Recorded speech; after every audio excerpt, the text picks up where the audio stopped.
Hello दोस्तों, आज मैं आपके लिए एक इमोशनल साइंस फिक्शन फिल्म लाया हूँ जिसका नाम है आर्टिफिशियल इंटेलिजेंस। फिल्म के स्टार्ट में हमें फ्यूचर का टाइम दिखाया गया है जब ग्लोबल वार्मिंग ने सी लेवल्स को बहुत ज्यादा बढ़ा दिया था और पूरी दुनिया में समुद्र के पास के शहर डूब चुके थे, जिसकी वजह से लाखों लोगों को अपने घर छोड़ने पड़े। और अब इस बदलते मौसम की वजह से पूरी दुनिया को फूड शॉर्टेज का भी सामना था। ओवर पॉपुलेशन को कंट्रोल करने के लिए गवर्नमेंट ने प्रेगनेंसी को लाइसेंस कर दिया, मतलब कि बिना लाइसेंस के कोई भी माँ बाप नहीं बन सकता। साथ ही साइंटिस्ट ने मेका नाम के रोबोट्स की एक सीरीज क्रिएट की जिसे इंसानों की तरह जिंदा रहने के लिए ज्यादा रिसोर्सेज नहीं चाहिए होते। इन मेकास का इन्वेंटर प्रोफेसर होबी एक फीमेल मेका को कॉन्फ्रेंस में लाकर एक्सप्लेन करता है कि इन रोबोट्स को डैमेज और पेन पर रिएक्ट करने के लिए प्रोग्राम किया गया है और साथ ही इन्हें ये भी याद होता है कि डैमेज से कैसे बचना है, बिल्कुल इंसानों की तरह। लेकिन अनफॉर्चुनेटली इनमें इंसानों की तरह इमोशंस नहीं हैं और इस बात को ओवरकम करने के लिए प्रोफेसर होबी अब अपने एक नए प्रोजेक्ट पर काम कर रहे हैं जिसमें वो एक चाइल्ड रोबोट प्रोग्राम करेंगे जो अपने पेरेंट्स से प्यार करेगा। और ये रोबोट उन कपल्स को दिया जाएगा जिन्हें बच्चा चाहिए लेकिन वो प्रेगनेंसी लाइसेंस नहीं ले सकते। देन हमें इस प्रेजेंटेशन के 20 महीने बाद का टाइम दिखाया जाता है जहां हम एक कपल हेनरी और मोनिका को देखते हैं। वो हॉस्पिटल में अपने बेटे मार्टिन से मिलने जा रहे थे जिसे एक अजीब बीमारी हो जाने की वजह से आइसोलेशन में रखा गया था जब तक कि उसकी बीमारी का इलाज ना मिल जाए।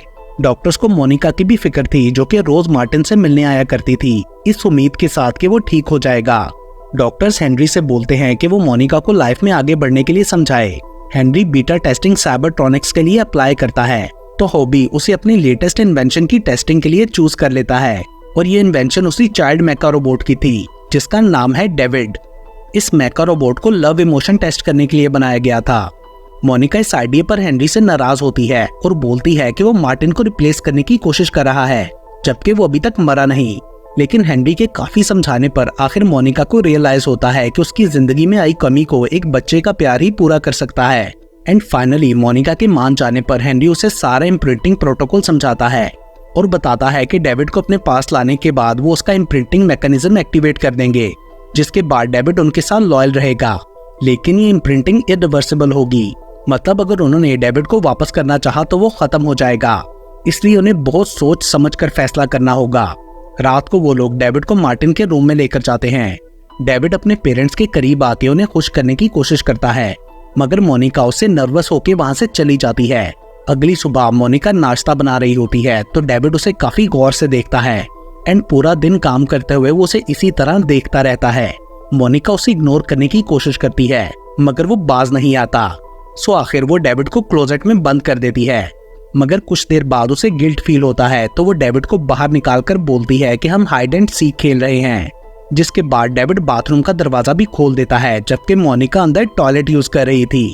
रात को डिनर टेबल पर डेविड अपने पेरेंट्स को खाना खाते देखकर काफी फैसिनेट होता है और वो उन्हें कॉपी करने की भी कोशिश कर रहा था।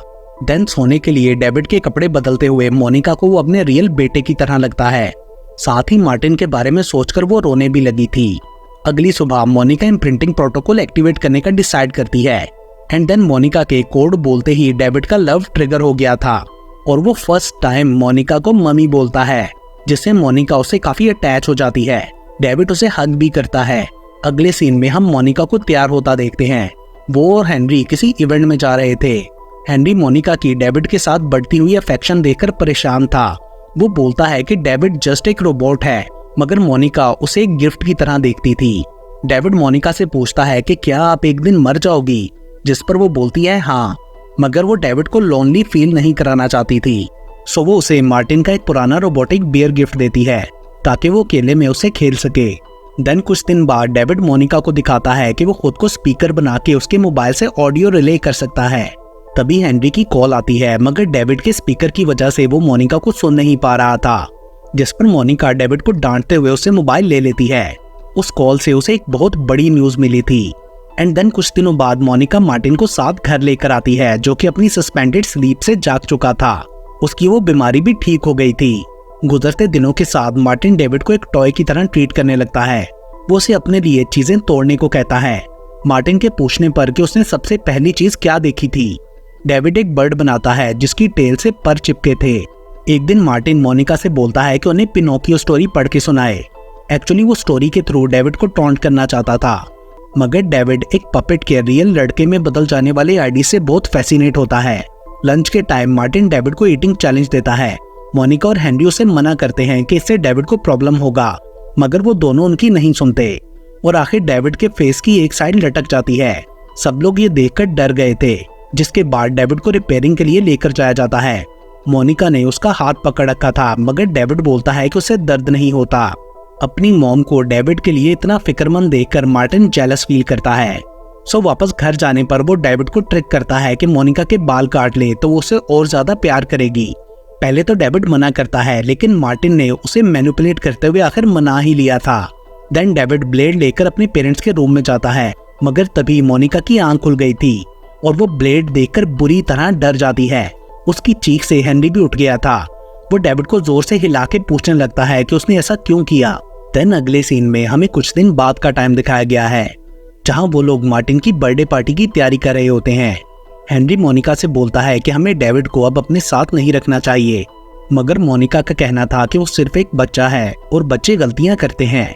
पार्टी में मार्टिन के फ्रेंड्स डेविड को तंग करते हैं और नाइफ से उसे टेस्ट भी करने की कोशिश करते हैं कि डेविड को दर्द होता है या नहीं। ये चीज डेविड के डिफेंस मैकेनिज्म को ट्रिगर कर देती है और वो मार्टिन के पीछे छुप जाता है, क्योंकि वो उसे जानता था। मगर एक्सीडेंटली वो दोनों पूल में गिर जाते हैं, जिससे मार्टिन डूब जाता है। बड़े जल्दी से मार्टिन को बाहर निकालकर उसे सीपीआर देते हैं, जबकि डेविड पूल के अंदर ही था। इस इंसिडेंट के बाद से मोनिका डेविड से दूर रहने लगी थी। डेविड उसे लेटर्स लिखता रहता था, जिन्हें पढ़कर मोनिका टूट जाती थी। मगर फाइनली उसने डिसाइड कर लिया था कि डेविड को खुद से दूर करना होगा। सो वो डेविड को बताती है कि हम टेडी के साथ एक ट्रिप पर जाएंगे। ये सुनकर डेविड खुश हो गया था।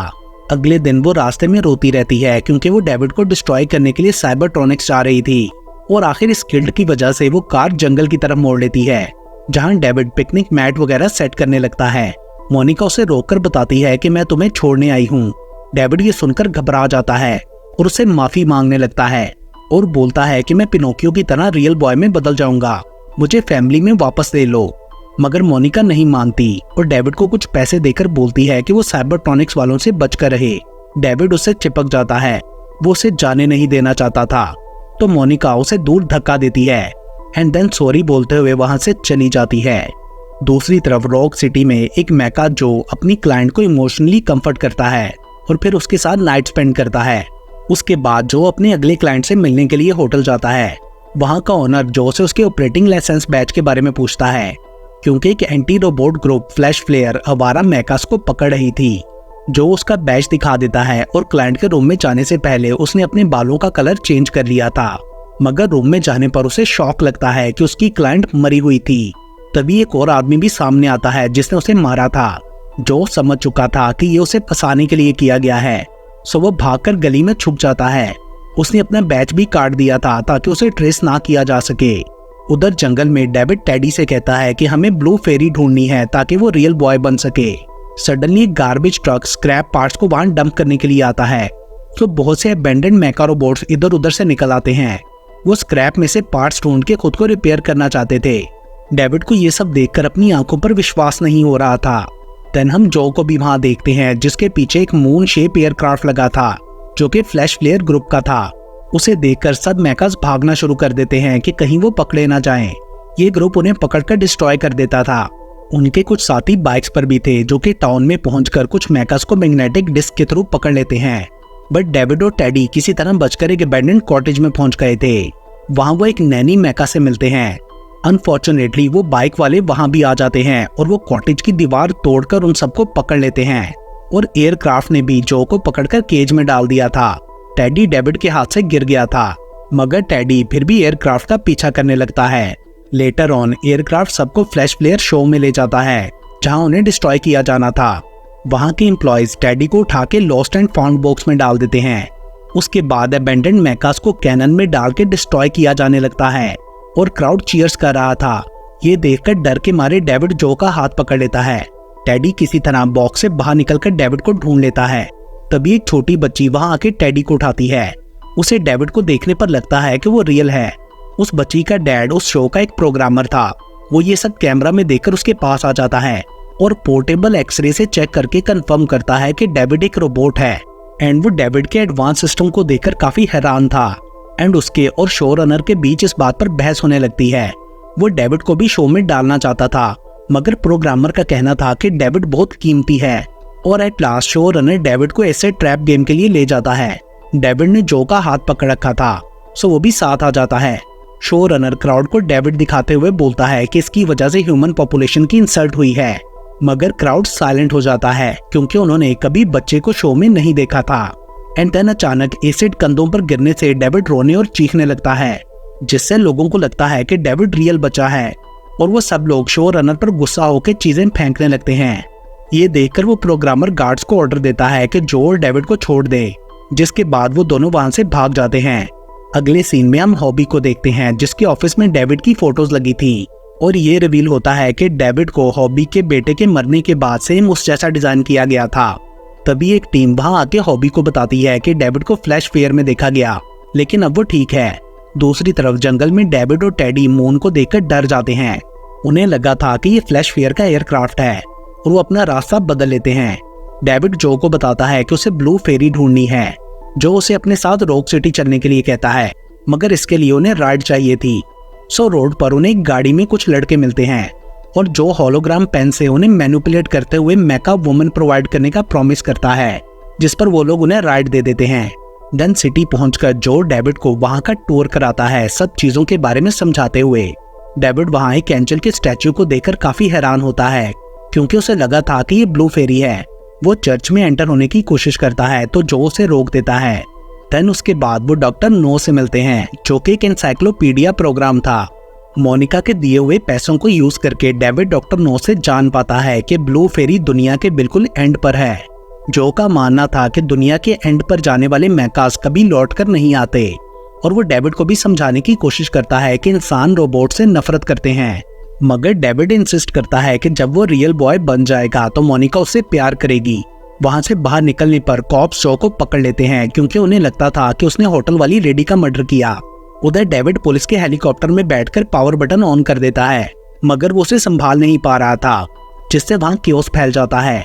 इस पैनिक में जो भी पुलिस वालों से भागकर उसके साथ आ जाता है एंड हेलीकॉप्टर को आराम से उड़ा के वो लोग वहां से भाग जाते हैं। कुछ घंटों बाद वो एक वेस्टलैंड पहुंचते हैं और जो एक लाइन स्टैचू के पास वाली बिल्डिंग में हेलीकॉप्टर लैंड कर लेता है। एक दरवाजे पर उन्हें फेरी टेल कोर्ट लिखा नजर आता है और वो उससे अंदर चले जाते हैं। अंदर चेयर पर कोई बैठा था और ये देखकर वो लोग शॉक्ड हो जाते हैं कि वो सेम डेविड जैसा एक बच्चा था। वो बच्चा बोलता है कि मैं रियल हूँ, मगर डेविड को लग रहा था कि ये उसे रिप्लेस करने के लिए बनाया गया है, और वो गुस्से में लैम्स उस बच्चे का फेस तोड़ देता है। एक्चुअली वो भी एक मैका था। जो डरकर बाहर भाग जाता है, मगर डेविड गुस्से से चिल्ला रहा था कि मैं स्पेशल और यूनिक हूँ, मुझ जैसा कोई नहीं हो सकता। तभी प्रोफेसर हॉबी वहां आकर उसे रोकते हुए बताते हैं कि तुम रियल हो और खुद ही अपनी ब्लू फेरी हो। एक्चुअली डॉक्टर नो के क्लूज डेविड को प्रोफेसर हॉबी के पास लाने के लिए थे, और ये जर्नी भी सिर्फ डेविड की मोटिवेशन टेस्ट करने के लिए थी। ये बताने के बाद प्रोफेसर अपनी टीम को बुलाने चला जाता है और डेविड एक और रूम में जाकर देखता है कि वहाँ उसके जैसे दिखने वाले बहुत से मैकास हैं। वहाँ विंडो के पास एक बर्ड भी था, जिसकी उसने ड्राइंग बनाई थी as his first memory. Actually वो एक स्टैचू था। डेविड ये जानकर कि वो बिल्कुल भी यूनिक नहीं है, वो बाहर निकलकर पानी में छलांग लगा देता है। जो हेलीकॉप्टर से ये सब देख रहा था, नीचे पानी की तह में डेविड को कोई चीज नजर आती है, मगर तभी जो हेलीकॉप्टर की हेल्प से उसे ऊपर खींच लेता है। तभी डेविड उसे बताता है कि मैंने नीचे पानी में ब्लू फेरी देखी, मगर तभी ऊपर से एक और पुलिस हेलीकॉप्टर जो को पकड़ लेता है। जो गुड बाय बोलकर जाने से पहले हेलीकॉप्टर का सबमरीन फ्लोटिंग मोड एक्टिवेट कर देता है, जिसके बाद डेविड ब्लू फेरी के पास जाने के लिए उस सबमरीन को नीचे अबैंडन्ड कार्निवल में ले जाता है। वहाँ सब फेरी टेल्स की अट्रैक्शंस थीं। फाइनली पिनोकियो में पहुंचकर वो ब्लू फेरी को ढूंढ लेता है, और तभी फेरिस व्हील टूटकर हेलीकॉप्टर के ऊपर गिर गया था, जिससे डेविड और टेडी वहां फंस जाते हैं। डेविड कंटिन्यूसली ब्लू फेरी को देखते हुए प्रे करने लगता है कि उसे रियल बॉय बना दिया जाए, मगर फेरी रिस्पॉन्स नहीं करती।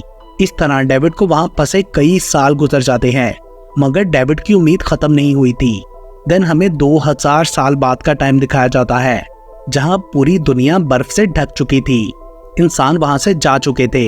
एक दिन एक एलियन स्पेसक्राफ्ट उड़ते उड़ते डेविड के पास पहुंच जाता है, और वो डेविड को रीएक्टिवेट करते हैं, और डेविड नीचे उतरकर स्टैचू के पास जाता है। एलियंस पास खड़े ये सब देख रहे थे। डेविड के टच करने पर वो फ्रोजन स्टैच्यू टूट जाता है।